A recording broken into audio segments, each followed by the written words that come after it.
नमस्कार दोस्तों, मैं प्राची संस्कृति आईएएस यूट्यूब चैनल पर हमेशा की तरह बहुत प्यार और सम्मान के साथ आपका स्वागत करती हूँ। आज की वीडियो में हम target prelims current affair based on newspaper से लिए गए कुछ महत्वपूर्ण टॉपिक्स पर चर्चा करेंगे।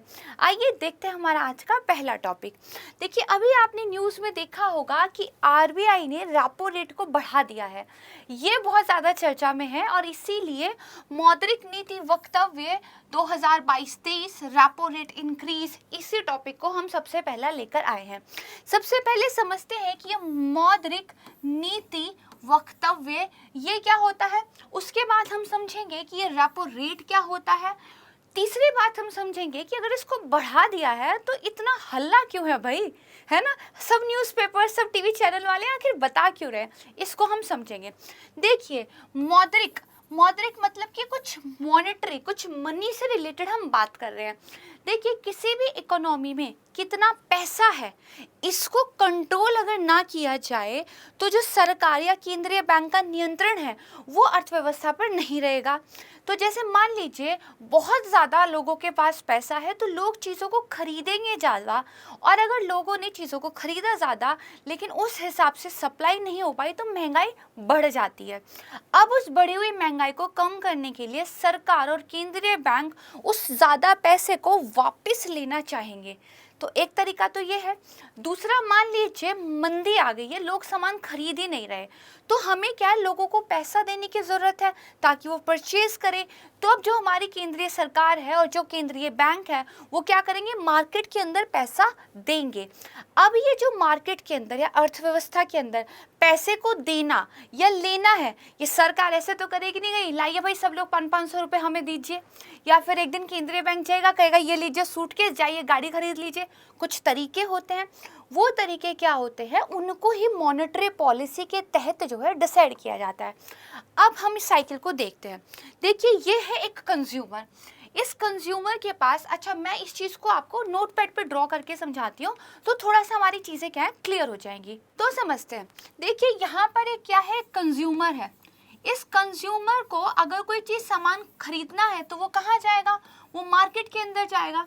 मार्केट के अंदर अगर कोई सामान आना है तो वो कहाँ से आएगा, वो इंडस्ट्रीज के पास से आएगा। अब ये जो इंडस्ट्रीज हैं, ठीक है, इनको अगर पैसा चाहिए तो ये किसके पास जाएंगे, ये बैंक के पास जाएंगे। अब जो बैंक है उसके पास पैसा कहाँ से आता है, ये जो कंज्यूमर है ये सेविंग करते हैं, ठीक है, तो यहाँ से पैसा आएगा और इसी पैसे को जो बैंक है वो इंडस्ट्री को दे देगा। इंडस्ट्री मैन्युफैक्चरिंग करके मार्केट में सामान बनाएगा, कंज्यूमर जाके और ज़्यादा सामान खरीदेंगे। ये साइकिल बहुत बढ़िया चलती रहती है। लेकिन कई बार बैंकों के पास कंज्यूमर्स की जो सेविंग होती है वो सफिशिएंट नहीं होती, इनको क्या है और ज़्यादा मनी की ज़रूरत होती है। तो अब ये पैसा कहाँ से आए, तो बैंकों का एक माई बाप है। वो माई बाप कौन है, वो है हमारा reserve bank of India, RBI. RBI के पास जो पैसा रहता है, वो जो पैसा है वो बैंकों को देते हैं।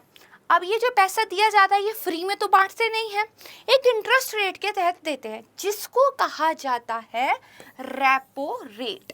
क्या कहा जाता है इसको कहा जाता है रेपो रेट। ये हमने इतना समझा, बात आकर अटक गई रेपो रेट पर। अब हम इसको थोड़ा सा अगेन एक साइकिल के द्वारा समझते हैं, ठीक है। अब आइए यहाँ पर रेपो रेट। अब मान लीजिए ये एक बैंक है एसबीआई और ये आरबीआई के पास गया कि जनाब हमें जो है पैसे की ज़रूरत है, आप हमें जो है पैसा दे दीजिए, ठीक है। तो आरबीआई कहेगा भाई पैसा तो ले लो लेकिन बदले में कुछ गारंटी तो दे दो, तुम कल को पैसा वापस ना लेके आए तो हमारा क्या होगा। तो आरबीआई जो है वो ये कहता है कि हमें आप दरअसल जो गवर्नमेंट सिक्योरिटीज़ हैं ये एक्चुअली गिरवी रख दीजिए और हमसे प्रॉमिस कीजिए इन गवर्नमेंट सिक्योरिटीज़ को आप रीपरचेज करेंगे थोड़े टाइम बाद। अभी मैंने आपको पैसा दिया, आपने मुझे सिक्योरिटी दे दी, अब मेरे पास ये जो सिक्योरिटी है ना ये आप रीपरचेज करेंगे तो मेरा पैसा जो है मुझे वापस मिल जाएगा। कहने की बात सिर्फ इतनी सी है, बैंक जो है आरबीआई से जब पैसा लेते हैं तो वो जो है रेपो रेट के तहत लेते हैं। अब आ जाइए कि इस रेपो रेट की दर अगर कम हो, मान लीजिए सिर्फ 2% हो, तो बैंकों के लिए पैसा उधार लेना सस्ता हुआ कि नहीं हुआ? भाई 2% पे पैसा मिल रहा है, खुशी की बात है। तो बैंकों के पास पैसा ज़्यादा आ जाएगा, बैंकों पे पैसा होगा तो इंडस्ट्रीज पे, लोगों के पास पैसा ज़्यादा होगा। आप मोटरसाइकिल लोन ले सकते हैं, आप होम लोन ले सकते हैं, आप कार लोन ले सकते हैं, तो आप मजे से शॉपिंग कर सकते हैं। लेकिन अगर आरबीआई कहे भाई 22% का रेपो रेट है, तो अब बैंक आरबीआई से पैसा लेने से डरेंगे। भाई 22% का इंटरेस्ट रेट कौन चुकाएगा? रेपो रेट मतलब एक इंटरेस्ट रेट, एक ब्याज जो बैंक आरबीआई को चुका रहे हैं। तो बैंक कहेंगे नहीं जनाब, हम इतना महंगा इंटरेस्ट रेट नहीं ले सकते। तो बैंकों के पास अब पैसा नहीं है, तो वो होम लोन आपको नहीं देंगे, आपको कार खरीदने का पैसा नहीं देंगे, इंडस्ट्रीज के भी पास पैसा कम रहेगा। तो आरबीआई इस रेपो रेट को कम या ज़्यादा कर कर मार्केट के अंदर कितना पैसा जाएगा इस चीज़ को कंट्रोल करता है। और पैसे को कंट्रोल करने के तहत आरबीआई और केंद्रीय सरकार महंगाई कितनी होगी या नहीं होगी या कितनी होनी चाहिए इस चीज़ को कंट्रोल करते हैं। तो ये पूरी कहानी है हमारी रेपो रेट की। आइए अब हम अपनी स्लाइड पर आगे देखते हैं। तो अब आरबीआई ने क्या किया है, रेपो रेट को बढ़ा दिया। और कितना बढ़ा दिया है? 40 बेसिस पॉइंट जो है बढ़ा दिया है, और बढ़ाकर कितना कर दिया? 4.4% जो है कर दिया है। इसके अलावा जो रिवर्स रेपो रेट है, जो आरबीआई बैंकों से पैसा लेता है, वो उन्होंने 3.35% पर जो है बरकरार रखा है। आपको सिर्फ यहाँ पे फोकस करना है रेपो रेट पर। अब देखिए आप यहाँ पे देखेंगे रेपो रेट थोड़ा सा ना हाई था, धीरे धीरे करके ये लो पे आया था यहाँ पे, है ना। अच्छा खासा आरबीआई ने जो है लोन को सस्ता किया था अपने यहाँ, और फिर ये बहुत लंबे टाइम से उसी पे चल रहा था। लेकिन अब आरबीआई अगेन थोड़ा सा इसको क्या है, इंक्रीमेंट करने की ओर चल रही है। ऐसा आरबीआई क्यों कर रहा है? तो मैंने आपको बताया इन्फ्लेशन का सारा खेल है। तो देखिए जो हेडलाइन सीपीआई मुद्रास्फीति है वो फरवरी में 6.1% से बढ़कर 7% हो गई, और जो बड़े पैमाने पर जो जियोपॉलिटिकल चल रहा है उस स्पिल ओवर प्रभाव को दिखाता है। दूसरा देखिए खाद्य मुद्रास्फीति, फूड इन्फ्लेशन, ये भी बढ़कर 7.5% हो गई। और देखिए आप विकासशील अर्थव्यवस्थाओं के लिए भी आईएमएफ जो है उसने ये कहा है कि जो मुद्रास्फीति है वो करीब 8.7% जो है हो जाएगी। आईएमएफ भी कह रहा है महंगाई बढ़ेगी, हमारे यहाँ खुद जो सूचकांक है वो दिखा रहे हैं कि महंगाई बढ़ रही है।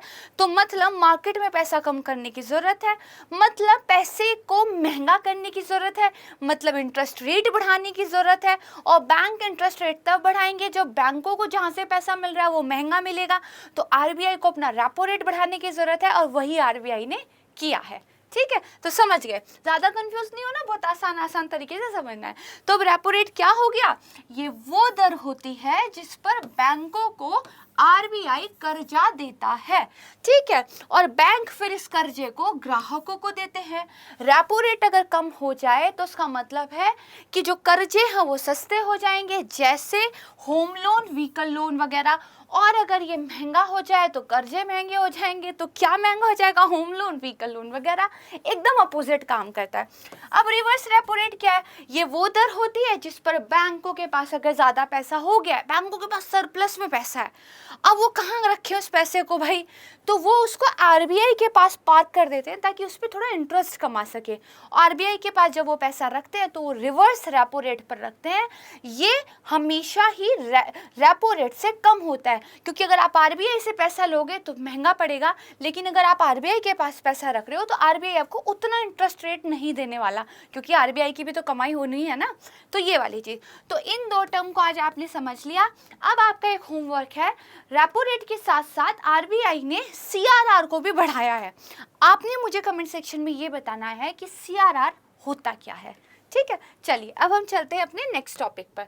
सीलबंद लिफाफे का न्याय शास्त्र, यानी कि जो आपका सील्ड एनवलप ज्यूरिस्प्रूडेंस है, ये बहुत ज़्यादा न्यूज़ में है। देखिए, Supreme Court to link into sealed cover jurisprudence, इस पर देखिए ध्यान रखना है। दरअसल मीडिया वन का एक मामला चल रहा था जिसपे गृह मंत्रालय ने एक चैनल पे रोक लगा दी थी जिसका नाम था मीडिया वन। गृह मंत्रालय ने उस चैनल पर रोक लगाने के पीछे जो कारण बताए थे वो एक सीलबंद लिफाफे में अदालत को दिए थे, और अदालत ने उसी लिफाफे के आधार पर अपना निर्णय सुनाया। तो जो दूसरे लोग हैं उनका कहना ये है कि क्योंकि आपने तो डिस्क्लोज ही नहीं किया इन्फॉर्मेशंस को, तो हम किस बात पर अपनी पैरवी करें। और वी डोंट नो कि आपने जो जजमेंट दी है, जो होम मिनिस्ट्री ये कह रही है कि सुरक्षा कारणों से हमने जो है मीडिया वन चैनल पर रोक लगाई है, वो कारण है क्या। तो इस वजह से ये जो कीवर्ड है ना, ये न्यूज़ में है और प्रीलिम्स में भी आपसे पूछा जा सकता है क्वेश्चन बन के, जैसा कि आपको हम क्वेश्चन दिखाते भी हैं फिर करंट अफेयर के बना के, और मेंस में भी इस पर सवाल आ सकता है। इसके अलावा ये न्यूज़ में इसीलिए कोर्ट ने ये कहा है कि वो इस बात पर ध्यान देगी, इसके पर जो है सुनवाई कर सकती है कि सीलबंद लिफाफे के न्याय शास्त्र की कितनी वैलिडिटी और कितनी नहीं। आइए इसके बारे में समझते हैं।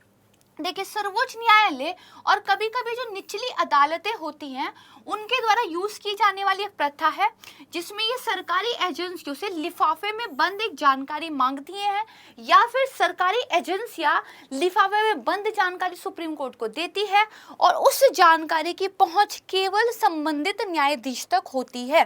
जैसे राफेल का मामला आया था, उसमें सरकार ने सीलबंद लिफाफा सुप्रीम कोर्ट को दिया था कि इसको हम डिस्क्लोज नहीं कर सकते और जो भी आरोप हम पर लगाए जा रहे हैं वो झूठे, क्योंकि इन्फॉर्मेशन ये रही आपके पास, लेकिन इन्फॉर्मेशन सिर्फ आप पढ़िएगा क्योंकि राष्ट्रीय सुरक्षा को जो है खतरा हो सकता है या राष्ट्रीय हित प्रभावित हो सकता है। तो फिर सुप्रीम कोर्ट ने क्या किया, सिर्फ उस लिफाफे के बेसिस पर जजमेंट दिया और उसकी इन्फॉर्मेशन बाहर नहीं आई कि आखिर वो इन्फॉर्मेशन क्या थी। तो कई बार देखिए ये वैलिड होता है कि कुछ चीज़ें ऐसी होती हैं, जैसे मान लीजिए मनी लॉन्ड्रिंग का मामला चल रहा है, पुलिस अभी इंक्वायरी ही कर रही है, अगर कोर्ट में कोई केस चल रहा है वो सारी जानकारी वो पब्लिकली दे दें तो जिन लोगों के खिलाफ पुलिस जांच कर रही है वो चौकन्ने हो जाएंगे कि हमारे खिलाफ अभी ये हो रहा है, तो वो अपना बचाव करने लगेंगे। तो इस तरह की इन्फॉर्मेशन को बचा के रखने की, सेव रखने की ज़रूरत होती है। लेकिन समस्या ये है कि मान लीजिए आप पक्ष हैं, मैं विपक्ष हूँ, आपने अपना मत जो है सीलबंद लिफाफे में दिया है, तो विपक्ष होने के नाते मेरा फर्ज क्या है, आपने जो तर्क दिए मैं उनको काटूं, लेकिन मुझे पता ही नहीं है कि आपने क्या तर्क दिए हैं, तो फिर मैं पैरवी किस बात की करूं। तो ये थोड़ा सा इसमें से प्रॉब्लम देखने को मिल जाती है। ठीक है, तो इतना आप समझिएगा। वर्ड आपने ध्यान रखना है कि केवल संबंधित न्यायाधीश ही सूचना को जो है प्राप्त कर सकते हैं। अब देखिए, अगर इतनी बड़ी कोई चीज़ हो रही है तो बिना नियम कानून के तो हो नहीं रही होगी, कुछ ना कुछ तो इसके पीछे नियम कानून होंगे। जी हाँ, है। पहला कौन सा है, जो सर्वोच्च न्यायालय के आदेश कौन से नंबर पे है, 10, 11, 12, 13वां आदेश, नियम कौन सा है हमारा, 7वां। इसके तहत सर्वोच्च न्यायालय को ये ताकत मिलती है कि वो कुछ मामलों को भैया गोपनीय प्रकृति का मान सकते हैं और उन सामग्री की पहुंच तक जो है किसी को अनुमति नहीं दे सकते हैं, और सिवाय मुख्य न्यायाधीश जो है जब तक वो खुद नहीं कहते कि दूसरा पक्ष इस इंफॉर्मेशन को पढ़ ले तब तक उस इंफॉर्मेशन तक किसी की जानकारी नहीं होगी, ना ही आप किसी जो है मीडिया वगैरह में उस इंफॉर्मेशन को लीक कर सकते हैं। अगर देखिए न्यायाधीश ने स्वयं ही कह दिया कि इस इंफॉर्मेशन को देखिए दिखाया जा सकता है तो दिखा देंगे, अदरवाइज अगर न्यायाधीश ये मानते हैं कि इंफॉर्मेशन जो है गोपनीय है तो आप जो है उसको पर कुछ कर नहीं सकते। दूसरा क्या है, 1872 का भारतीय साक्ष्य अधिनियम, इसकी धारा जो है 123, ये कहती है कि किसी भी सरकारी अधिकारी को किसी गोपनीय सूचना को देने के लिए बाध्य नहीं किया जा सकता। तो ये दो चीजें ऐसी है जहां से पावर मिलती है सीलबंद लिफाफे के न्यायशास्त्र के लिए। ठीक है, तो ये दो चीजें ध्यान रखिएगा। नेक्स्ट हमारा टॉपिक है परिसीमन अधिनियम। अभी देखिए, जम्मू कश्मीर में एक परिसीमन आयोग स्टैब्लिश हुआ था और आज उन्होंने अपनी फाइनल रिपोर्ट सबमिट कर दी है। ठीक है, निर्वाचन क्षेत्रों का जिस तरीके से बंटवारा हुआ होगा उनकी रिपोर्ट में पता चलेगा। हमारे लिए इंपॉर्टेंट हो जाता है कि हम परिसीमन आयोग को पढ़ें। यहाँ पर देखिए, अनुच्छेद 82 कहता है कि प्रत्येक जनगणना की समाप्ति के बाद लोकसभा और राज्यसभा के जो निर्वाचन क्षेत्र है जहां पर चुनाव होता है उनके विभाजन का कार्य संसद द्वारा विहित एक अधिकारी के द्वारा किए जाने का प्रावधान है। सेम अनुच्छेद 170 जो है राज्यों के लिए भी कहता है, यानी कि जब भी जनगणना होगी तो जितने नए लोग बढ़े हैं घटे हैं, जो भी अब डेमोग्राफिक आपका सिस्टम बना हुआ है उसके बेस पर कितने पॉपुलेशन पर एक प्रतिनिधि हो और कितने नंबर ऑफ पॉपुलेशन एक निर्वाचन क्षेत्र में आए और ये पूरे भारत देश में लगभग बराबर हो, इसको सुनिश्चित करने के लिए एक परिसीमन आयोग बनाया जाता है जो आपको बताता है कि ये जो देश है इसको कितने निर्वाचन क्षेत्रों में वार्डों में विभाजित करेंगे, कितनी जनसंख्या पर जो है कितना वो आएगा। सीटें तो जो है सेम रहती है, सीटें जो रहती है ना कि लोकसभा कितनी सीट है, राज्यसभा कितनी सीट है, उनमें चेंज नहीं होगा, लेकिन उन सीटों के नीचे जो पॉपुलेशन है, वो जो निर्वाचन क्षेत्र है, उसमें बदलाव के लिए सिफारिश जो है परिसीमन आयोग देता है। अब तक देखिए 1952, 1962, 72 और 2002 के अधिनियम के आधार पर 4 परिसीमन आयोगों का गठन किया गया है। 2002 वाला हमारा लास्ट था। ये एक बेहद उच्चाधिकार वाला निकाय होता है जिसके आदेशों को कानून की तरह लागू किया जाता है और किसी भी न्यायालय में इसके आदेशों को चुनौती नहीं दी जा सकती। ध्यान रखिएगा। दूसरी चीज ध्यान ये रखनी है कि इस आयोग के आदेशों की प्रतियां जो है वो संसद में रखी जाती है। ध्यान ये रखना है कोई भी संशोधन करने की अनुमति नहीं होती है। एकदम हाई जो लॉस होते हैं ना उनकी तरह इसको ट्रीट किया जाता है। तो ये पॉलिटी का आपका विषय है, इसको स्टैटिक में जाके बहुत ध्यान से पढ़िएगा, क्वेश्चन बनने की बहुत अच्छी खासी संभावना है। अब हम आगे देखते हैं कि आयोग की संरचना क्या होती है। तो जो परिसीमन आयोग अधिनियम 2002 है उसकी धारा 3 कहती है कि 3 सदस्य होने चाहिए जिसमें चेयरपर्सन जो होंगे वो सुप्रीम कोर्ट में सेवारत या सेवानिवृत्त न्यायाधीश होंगे। फिर देखिए और कौन होंगे, मुख्य चुनाव आयुक्त या चुनाव आयुक्त होंगे और राज्य चुनाव आयुक्त पदेन सदस्य के रूप में इसमें रहते हैं। तो ये आप देख लीजिएगा। अब हम बात करते हैं अपने लास्ट टॉपिक की जिसका नाम है नागरिक पंजीकरण प्रणाली रिपोर्ट। देखिए हमेशा मैं 5 टॉपिक डिस्कस करती हूँ, आज जो 5th टॉपिक है क्योंकि वो बहुत ज़्यादा इंपॉर्टेंट है, डिटेल में पढ़ना ज़रूरी था, उसका मैं एक सेपरेट वीडियो आपके लिए लेकर आऊँगी। इस वीडियो में मैंने उसको इंक्लूड नहीं किया है। आइए इसको देखते हैं। देखिए ये जो रिपोर्ट है इसमें पता चला है कि highest sex ratio at the birth in Ladakh. इसमें देखिए कुछ डाटा दिया गया है और बहुत इंपॉर्टेंट तो ये नहीं है, लेकिन हाँ हमें पता होनी चाहिए क्योंकि कोविड-19 के बाद जिस तरह की रिपोर्ट्स आ रही है कितने लोग मरे हैं और उसको लेके सरकार फिर कह रही है, जैसे आज ही के न्यूज़पेपर में था कि जो हमारा वर्ल्ड हेल्थ ऑर्गेनाइजेशन है उसकी एक रिपोर्ट आई है, तो हमें थोड़ा पता होना चाहिए। देखिए नागरिक पंजीकरण प्रणाली के बारे में हमने पहले भी पढ़ा था, तो वो वीडियो आपने देख लेनी है। अब देखिए केंद्र सरकार ने जन्म और मृत्यु रिपोर्ट के आधार पर नागरिक पंजीकरण प्रणाली रिपोर्ट 2020 जारी की है। इसमें बताया गया है कि जो जन्म दर है वो कितनी है, 2.40% की कमी से फिलहाल चल रही है। ठीक है, रिपोर्ट कहती है कि लद्दाख में जन्म के समय सबसे ज़्यादा लिंगानुपात है, इसके बाद अरुणाचल प्रदेश, अंडमान निकोबार आते हैं। सबसे कम लिंगानुपात कहाँ पे है, तो मणिपुर में है। इसके बाद दादरा नगर हवेली, दमन और दीव आते हैं। गुजरात हरियाणा में भी दर्ज किया गया है। तो इतना डाटा है, इसको रटना नहीं है क्योंकि हमारा जो फैमिली हेल्थ सर्वे आता है या हमारा जो सेंसस कहता है उसका डाटा ज़्यादा महत्वपूर्ण होता है, बट रिपोर्ट किसके द्वारा पब्लिश की गई है, किस किस चीज़ के बारे में इसमें बात की गई, इतना बस आपको जो है पता होना चाहिए। तो ये हमारा आज का वीडियो था और मुझे उम्मीद है कि टॉपिक्स आपको समझ आ रहे होंगे।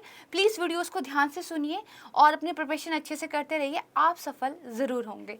नमस्कार।